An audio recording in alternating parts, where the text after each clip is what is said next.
राम जय जय राम। श्री राम जय जय राम। श्री राम जय जय राम। सच्चिदानंद भगवाननी जय।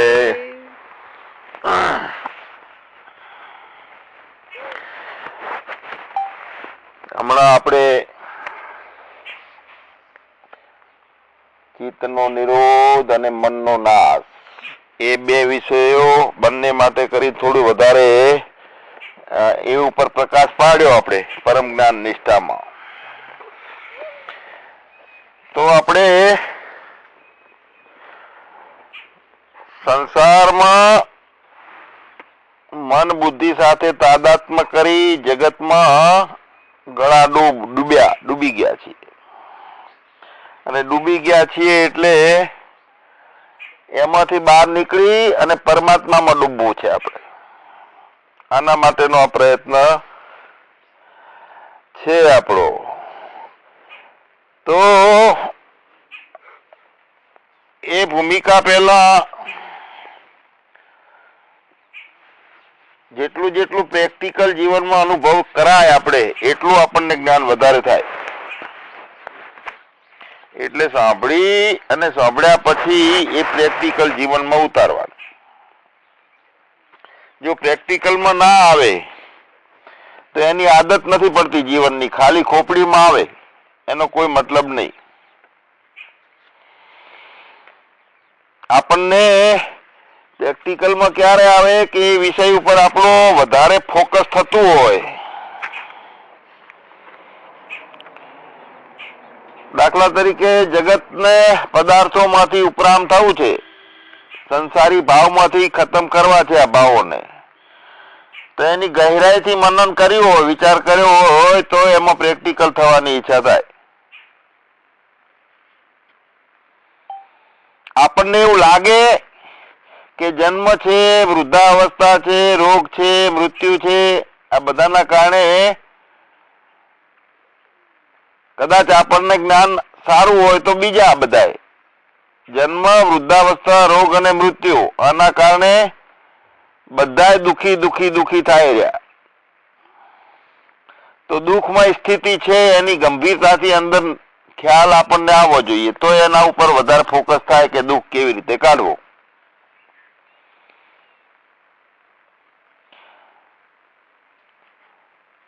તો જેને જે કઈ પ્રોબ્લેમ હોય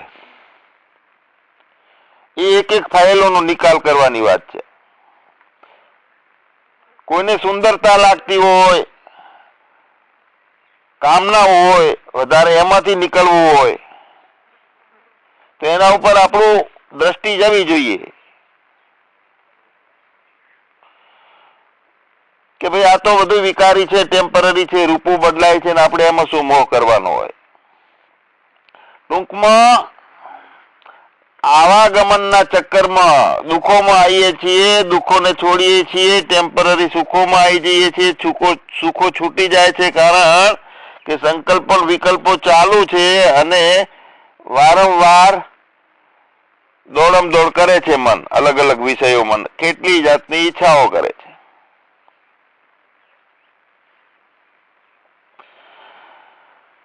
તો આપણે દુઃખી થતા હોઈએ તો આપણી મૂર્ખતા છે.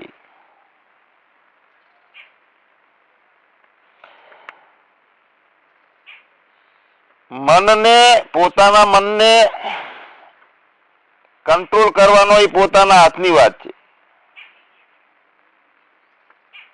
આપણને એવું લાગવું જોઈએ કે આ જીવન છે એ ટેમ્પરરી મળ્યું છે ને એક મોકો મળ્યો છે. ક્ષણિક જીવનમાં હું આસક્ત થઈ રહેલો છું બધા વિષયોમાં.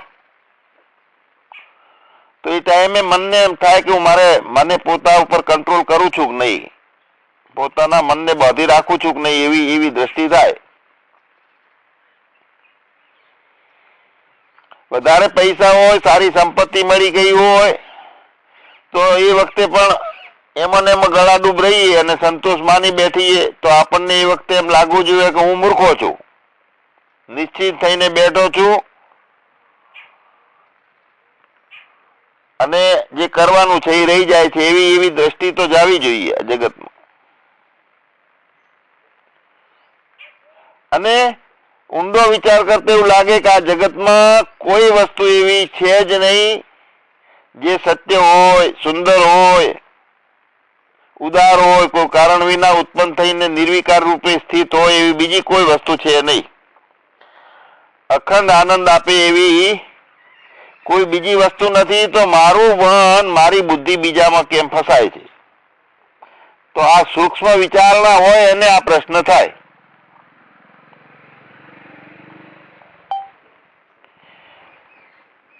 તો ખબર પડે કે જ્યાં જ્યાં જઉં છું ત્યાં ત્યાં શાંતિ ટેમ્પરરી મળે છે, પાછી અશાંતિ આવીને ઉભી રહે છે.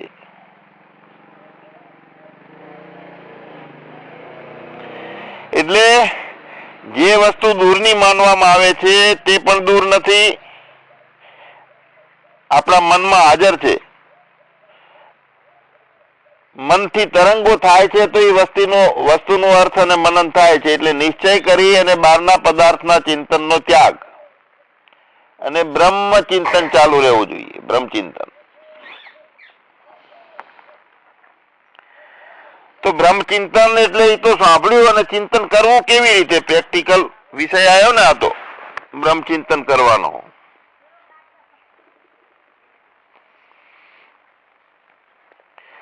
હું કાંઈ નથી એવી રીતે ચિંતન કરવાનું કે હું બધું જ છું.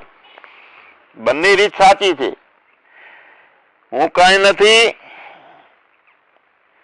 અને હું બધું જ છું. તો એમાં બરોબર સમજણ પડતી નથી આપણને. એનું શું કરવું? તો બે વસ્તુ કોમન આવી આમાં. એક હું અને એક છું. વચ્ચે કાંઈ નથી આવ્યું ને બધું જ છે આવ્યું. બધું જ છું હું. તો કાંઈ બધું જ આ બધું જેટલું વચ્ચે નાખ્યું છે એ નથી નાખ્યું છે. એ બધું ખોટું છે, માઇક છે, માઇક. એટલે કલ્પના સાચી લાગવા માંડી. હું છું એની અંદર હું હરિભાઈ છું. તો હરિભાઈ આવી ગયા ને વચ્ચે. તો હું છું એટલું રહી બરોબર છે. હરિભાઈ આયા છે એટલે નવી જાતનું ભૂત ઉભું થાય છે. પછી ભ્રાંતિઓ એમાં ચાલુ થઈ જાય છે. મનની પેલે પર જઈને મોજું માણવી છે તો હું છું એટલું જ રાખો. એની વચ્ચે જેટલું નાખ્યું છે એટલું કાઢી નાખો.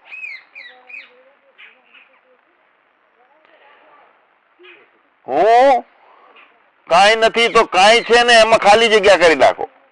હું બધું જ છું તો બધું જ છે એમાં ખાલી જગ્યા કરી નાખો. તો હું છું. હું કાંઈ નથી, હું બધું જ છું એ ના સમજાતું હોય તો હું છું એ તો સમજાય છે ને. હજુ ના સમજાતું હોય તો પ્રશ્ન પૂછવામાં આવે કે કોણ બોલે છે હું છું એમ?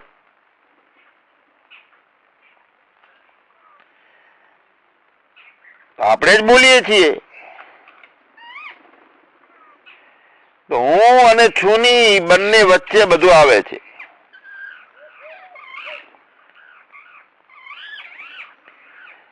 તો હું અને છું ની એક બાજુ મૂકી દો, વચ્ચેનું રાખો તો વચ્ચેની કોઈ સત્તા નથી. ખાલી નામો જ પાડ્યા છે, ઊભું જ થયેલું છે. તો એ અર્થ નહીં થાય, તો એ જ્ઞાન નહીં વધે.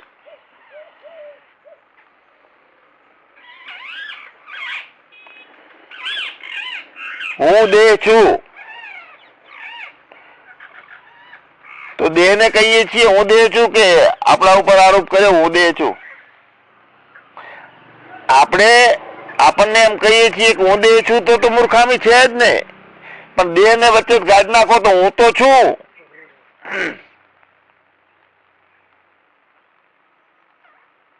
હું છું એટલું વધે છે ને. તે હું છું તે બચે છે, તે કાયમી છે.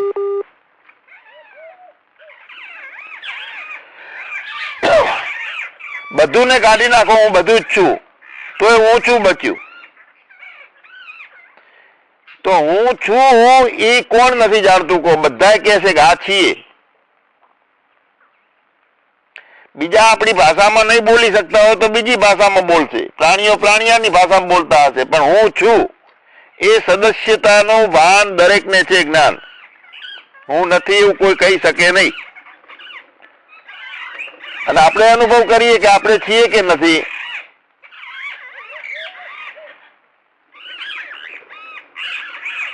તો જવાબ શું છે કે છું છું. તો એ છું ને સમજવાનો પ્રયત્ન કરીએ તો હું છું તે જ છું અને છું છે તે જ હું.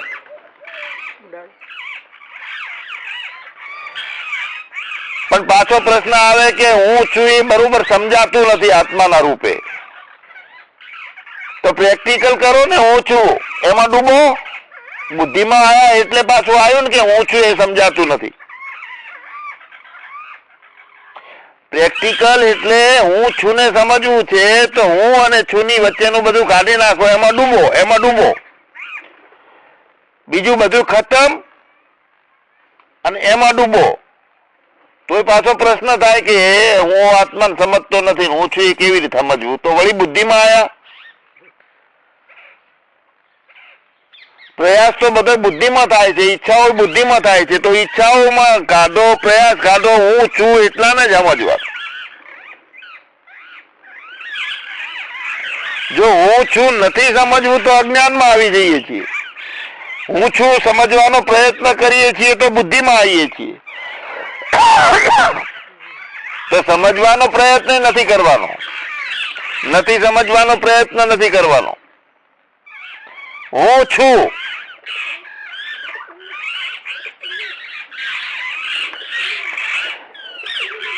તો હું છું એ કાયમ એમ જ રે. સમજમાં આવે અને ના આવે. જ્ઞાની હોય તો એને થોડીક વાર સમજમાં આવે, અજ્ઞાની ને કોઈ દાડો ના આવે હું છું એ. અને પૂર્ણ નિષ્ઠા હોય તો કાયમ હું છું રે, એને સમજમાં લાવવાનું ના લાવવાનું રે જ નહીં. કેમ કે હું અને છું તે બુદ્ધિમાં નથી. બુદ્ધિ બહારનું તત્વ છે, એટલે મનની પેલે પારે જઈને મોજું માણવાની છે. તો બુદ્ધિની પેલે પારનું વસ્તુ છે એ બુદ્ધિથી સમજાતી નથી. બહુ મહેનત કરીએ તો થોડું ઉપર છેલ્લું સમજી લઈએ, પાછું જતું રહે, એવી રીતનું સમજાય.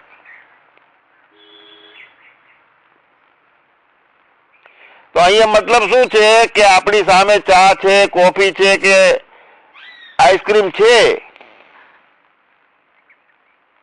તો એને સમજવાનું નહીં, એને પીવાનું, એને માણવાનું બસ. હું છું રાખો, બાકી બધું છોડી દો. તો હું છું છે શું રહેશે પછી? બુદ્ધિ નથી, એમાં તો અહેસાસ. એનો ટેસ્ટ લેવાનો છે, એ અહેસાસનો ટેસ્ટ લેવાનો છે. એ અહેસાસમાં શું છે? કઈ મન છે, એમાં દોડાદોડ છે. તો બુદ્ધિથી સમજવાનો પ્રયત્ન કરીએ છીએ, બુદ્ધિને છોડી દેવાની. હું છું એ અહેસાસનો ટેસ્ટ લેવાનો. ચા છે ને કોફી છે ને ક્યાંથી લાયા ને કઈ કંપનીની હતી, કાંઈ નહીં, ટેસ્ટ લેવાનો ખાલી, મોજ લેવાની એને. એટલે મનની ફેલે પારે જઈને મોજું માણીએ. મનમાં રહીને મોજું મનાતી નથી. લો, મનને છોડીએ તાર મળે છે મોજું. તો હું છું એ અહેસાસ છે, એનો ટેસ્ટ લેવાનો, હોવાના અહેસાસમાં ડૂબવાનું. આ ડૂબવાનું જેટલું વધે એટલું મૌન થતું જાય, બધું બહારનું બધું ખતમ થતું જાય, ખતમ થાય બધું. પ્રેક્ટિકલ. હવે પ્રેક્ટિકલ થતું ના હોય અને પાછો પ્રશ્ન આવે કે બરોબર સમજાતું નથી, ફેરથી સમજાવજો, તો વળી બુદ્ધિ આવી. બુદ્ધિનો વિષય નથી, આ અહેસાસનો ટેસ્ટ લેવાનો છે, સમજવાનું નથી. સમજાય બધું બુદ્ધિમાં. પ્રેક્ટિકલ અત્યારે જ હું છું એટલું જ રાખો ને એમાં ડૂબો. પ્રશ્નોમાં, સાંભળવામાં, સમાધાનમાં નહીં, એમાં ડૂબવામાં મળે. એ અહેસાસમાં ડૂબી જવાનું. પ્રેક્ટિકલમાં હું છું એ સમજમાં ના આવે, પ્રેક્ટિકલ હોય એટલે આપણીને જે જ્ઞાન ના થતું હોય, બુદ્ધિ ના પહોંચતી હોય, ભૂમા ના બનતી હોય, તો પ્રેક્ટિકલ આ વાત છે કે હું છું એમાં ડૂબો. આ અહેસાસ છે એ સમજમાં ના આવે, એ બુદ્ધિનો વિષય નથી. બહુ જ સમજવું છે તો બુદ્ધિમાં આવવાનું, અને બુદ્ધિમાં જે છે એ સમજાય નહીં. પ્રેક્ટિકલ પોતાનામાં જવું પડે, ડૂબકી મારવી પડે, પોતાનામાં દટાઈ જવાનું, બાકીના બહારનું કાંઈ પહેવા નહીં દેવાનું, ડૂબો એની અંદર. આ પ્રેક્ટિકલ. પ્રશ્ન અને ઉત્તર કાંઈ નહીં, બ્રહ્મ વિચાર કેવો હોય એની આ વાત કરું છું. ના પ્રશ્ન બનાવીએ, ના ઉત્તર બનાવીએ, ના સમજણ માટે કોશિશ કરીએ, બધું ખતમ થઈ ગયું. સ્ટોપ. ડાયરેક્ટ ટેસ્ટ લેવાનો છે. હું છું એ પ્રશ્ન છે ના, હું છું ને એ સમાધાન છે, પ્રશ્ન નથી. પ્રશ્નો તો બધા માથાનો બોર કરી નાખ્યો, સમાધાનમાં શાંતિ મળી. હું છું એટલું રે એટલે સમાધાન છે, સમાધિ છે. એટલે હું દેહ છું, હું પ્રજાપતિ છું, હું અમદાવાદમાં છું, તો વચ્ચે વાળું બધું ખાલી નાખો, કાઢી નાખો. કારણ કે ખાલી પ્રતીતિ માત્ર ઊભું કરેલું છે અને એનાથી અર્થો બની જાય છે. હું રાખો, વચ્ચે ખાલી જગ્યા રાખો ને પછી છું કરો, તો ખાલીમાં કોણ છે? વચ્ચે પરમાત્મા છે. વચ્ચેથી જગત બંધ કરી નાખો, હું છું એટલું રાખો. તો હું છું અને પરમાત્મા ત્રણે એક રૂપે જ છે, ત્રણ નથી. આ નિધિધ્યાસન કહેવાય, આ બ્રહ્મચિંતન.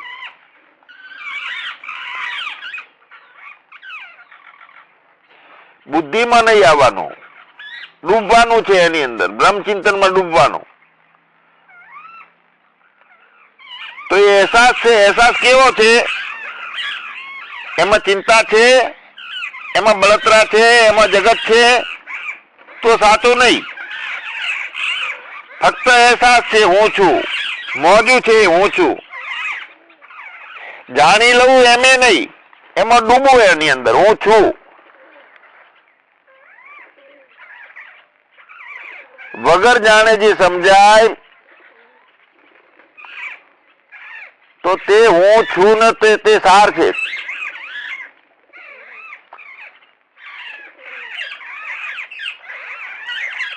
હવે તેમાં શું છે? હું છું માં અહેસાસ છે, બીજું કઈ નથી. જગત બાદ છે.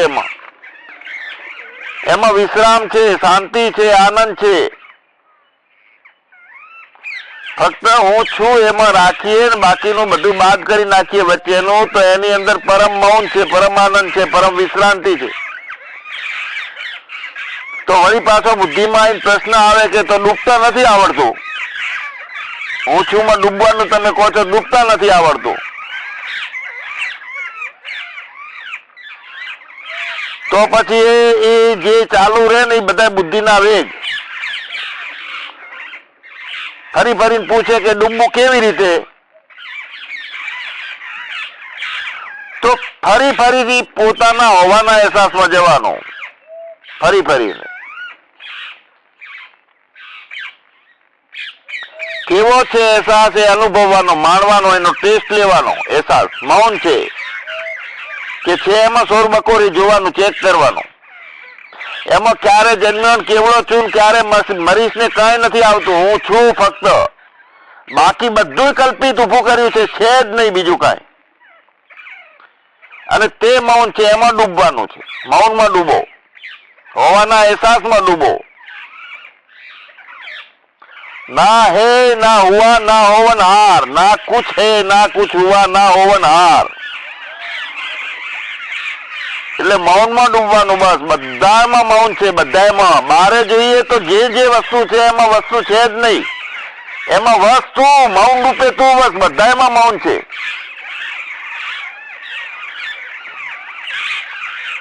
આસપાસ આકાશમાં ઘાસ ચાસ ની પાસ બધે તું બસ પરમાત્મા રૂપે તું છે, તું એમાં વસ, બીજું બધું ઉડાડી દે, ખતમ કર. મૌન ફક્ત અંદર નથી, મૌન વચ્ચે નથી, મૌન બારે નથી, મૌન બધે છે. મૌન જ છે, બીજું કાંઈ છે જ નહીં. અંદર મૌન, બારે મૌન, બસ એ અહેસાસ, એ મૌન, એ જ બ્રહ્મચિંતન. એ મૌનનો રસ જે છે એ પીવાનો છે, ઘૂંટી ઘૂંટી પી લેવાનો છે એમાં. અને એક નિયમ છે કે જેમાં ધ્યાન વધારેમાં વધારે પૂરતું જશે તો એ વસ્તુ વધશે. મૌનમાં જ ધ્યાન જશે તો મૌન વધશે. ખટાપટમાં ધ્યાન જશે તો ખટાપટ વધશે. બુદ્ધિમાં, સંસારમાં ધ્યાન વધારે જાય છે, રુચિઓ થાય છે, ઈચ્છાઓ થાય છે, તો એ બધું વધે જાય છે. સતત દુઃખમાં ધ્યાન વધશે તો દુઃખો વધારે આવે છે. સતત પ્રસન્નતામાં ધ્યાન રહેશે તો કાયમી પ્રસન્નતા આવે છે. તો મૌનમાં વધારે ધ્યાન તો મૌન વધે છે.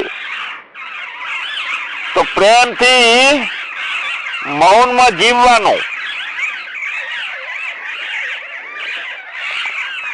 એ મૌનમાં ડૂબવાનું છે.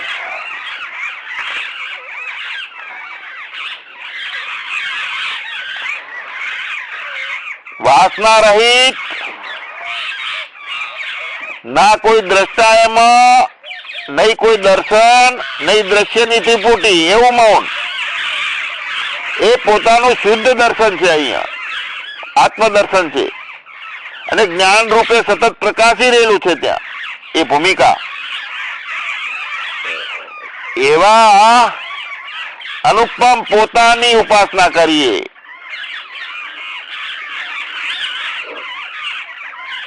છે અને નથી, બંનેની વચ્ચે અંગ્રેજી આખલાની વાત કરી હતી. ઉપરમાં છે, કાયમી છે, તે તત્વ છે, નીચે નથી, તે માયા છે.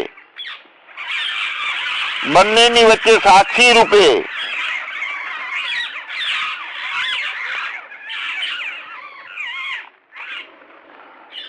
એવો મૌન છે, સાક્ષી રૂપે, એની ઉપાસના કરવાની.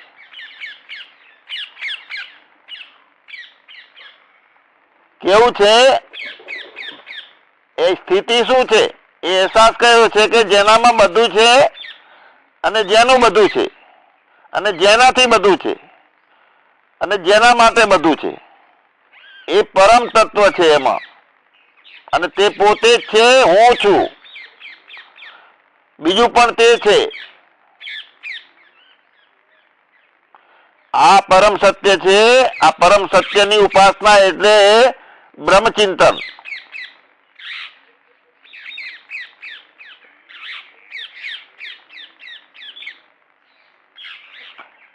બધાય આકારોમાં, બધાય વર્ણોમાં જે વ્યવસ્થિત રહીને નિરંતર શબ્દ રૂપે ઉચ્ચારિત થઈ રહેલો છે તે પોતાના આત્મારૂપ પરમાત્મા છે.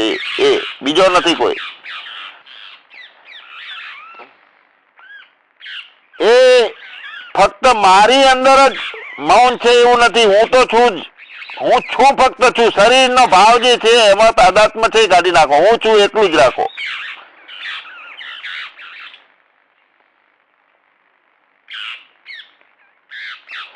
હું શરીર છું તો પરમાત્મા છૂટી જાય છે અને શરીરનો આશ્રય ચાલુ થઈ જાય છે, આપણને ખબર નથી હોતી.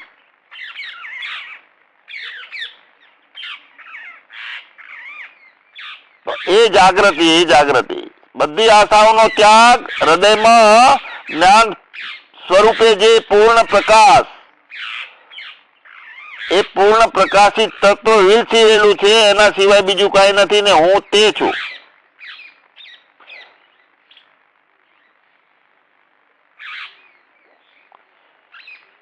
તો આવું જાણવાનો પ્રયત્ન કરે એ ભાગ્યશાળી છે. આને જાણી લે તો એ પરમાત્મા છે, ઈશ્વર છે, બીજો કોઈ નથી. કારણ કે ઇન્દ્રિયો એ તો સાપની જેમ છે, ડંખ મારી મારી ઝેર ચડાવે છે બધું. તો એના માટે જ્ઞાન અને વૈરાગ એટલે વિવેક, વિવેકના દંડાથી એને તરત હટાવી દેવાની છે.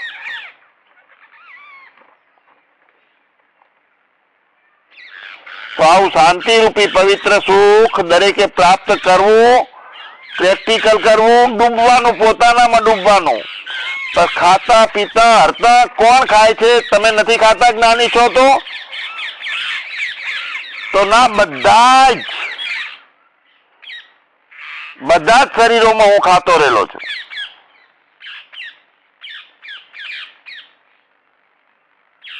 ક્યાંય આળસ મરડીને હૂતો નથી હું, મારે નથી કરવું એ નથી.